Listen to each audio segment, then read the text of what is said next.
কারো প্রতি একবার অনুভূতি নষ্ট হয়ে গেলে মানুষ আর তখন ভালোবাসা, মায়া, টান এসব আর দেখে না। একটা মানুষের প্রতি অনুভূতি জন্মাতে যেমন সময় লাগে, ঠিক তেমনই সেই মানুষটার অবহেলা, ব্যবহার এবং আচরণে অনুভূতি নষ্ট হয়ে যায়।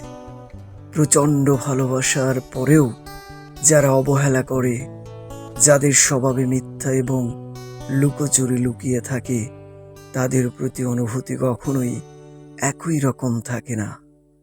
অনুভূতি এমন এক জিনিস যেটার যত্ন না নিলে নষ্ট হয়ে যায়। মানুষ তার মন এবং অনুভূতির ব্যাপারে একদমই চাপ নিতে পারে না। মানুষ যেখানে যত্ন পায়, সম্মান এবং গুরুত্ব পায়, ভালোবাসা এবং আদর পায়, সেখানেই নিজেকে রাখতে চায়। আর যেখানে নিজের আত্মত্যাগ এবং ভালোবাসার বিনিময়ে শুধুই অবহেলা পায়, অসম্মান পায়, সেখানে একটা সময় পর গিয়ে থেকে যাওয়ার আগ্রহ হারিয়ে ফেলে।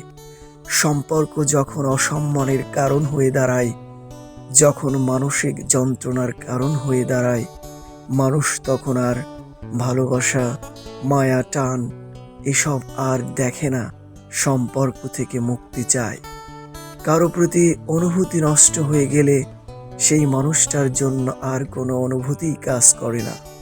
যার প্রতি একবার অনুভূতি নষ্ট হয়ে যায়, তার সাথে থাকতে গেলেই মানসিক যন্ত্রণা ভোগ করতে হয়।